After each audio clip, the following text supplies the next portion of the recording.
Welcome to Charts Today. My name's David Linton, and today's edition for Tuesday, the 24th of November, comes to you from London.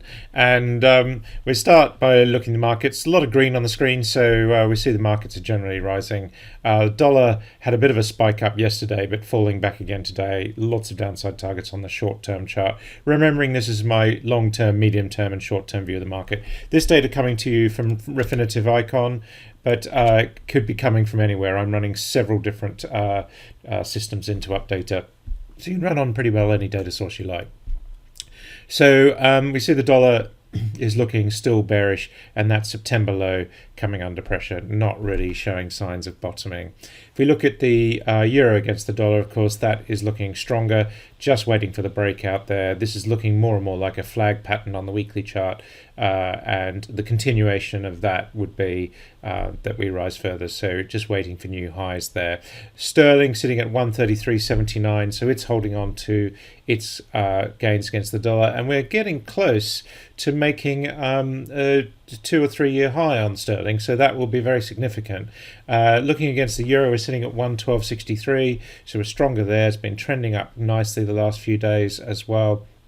And if we look at Bitcoin, we're sitting at $18,600, really rocketed some 80% in the last couple of months, just really motoring. The S&P 500 index was up 0.5% yesterday, still not managing to push a lot higher, having made the new high. And if we look at the NASDAQ, this is still the main concern, just struggling really to break higher. It is in bullish zone on all three time frames, but just the fact that we're unable to make a new high, and of course we've got these downside targets still hanging over us on the chart, so that's quite key. Looking at the Dow, we're up 1% yesterday. The futures are looking strong today. The S&P future is up 0.7%. The NASDAQ E-mini up 0.3%. It's just interesting how the NASDAQ seems to be constantly lagging. Of course, it was leading for many months, so that's just one thing to watch. The VIX volatility, fear index, no real signs of concern here. We remember the higher we go, the more fearsome it is. The fact is that we're bearish on the medium and short-term charts. Long-term, we've still got a little bit of work to do. But for the moment, markets are looking pretty relaxed. The FTSE future is up 0.4%. The DAX is up 0.7%, and the CAC 40 is up just under 1%. So we are seeing pretty strong showing in Europe.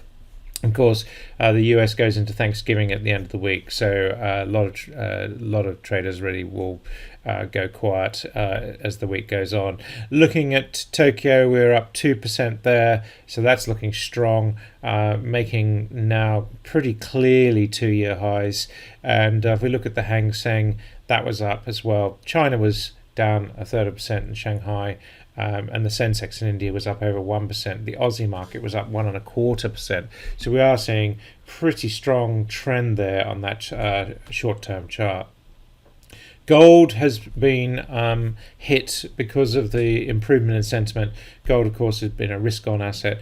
We are seeing gold sinking. We've got targets some 8-9% lower, so it does look like we'll go lower before we go higher. The long-term trend is still amazing. We've got big upside targets, so that's the key. We've got a massive upside target to $3,000. We'd have to go back below where this run started to deactivate that target. So at the moment, that will probably stay on the chart.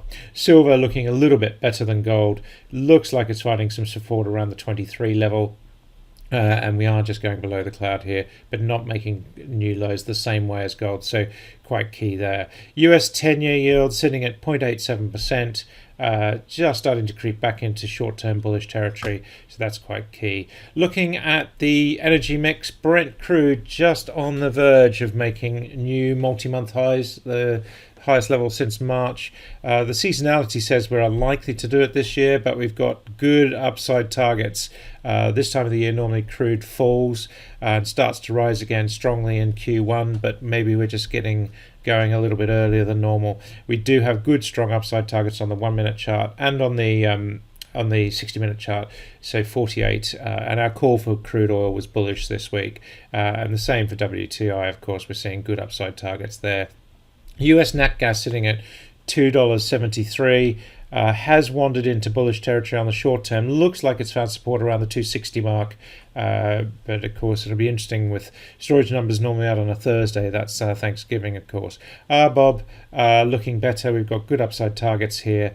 The trend is quite strong, not quite above the cloud the same way crude is, but looking better there.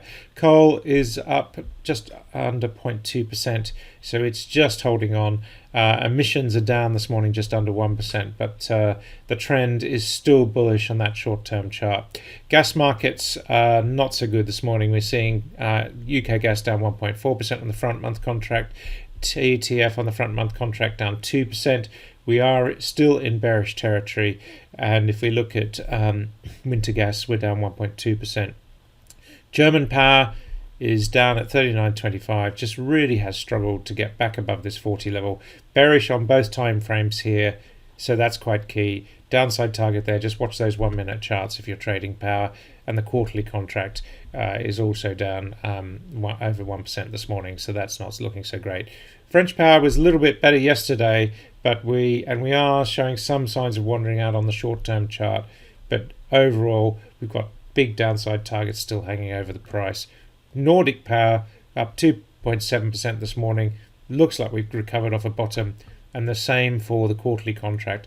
We actually went neutral on quarterly contract this week to clients on the basis that we felt that it might have bottomed. That's it for today. Until tomorrow, happy charting. See you then.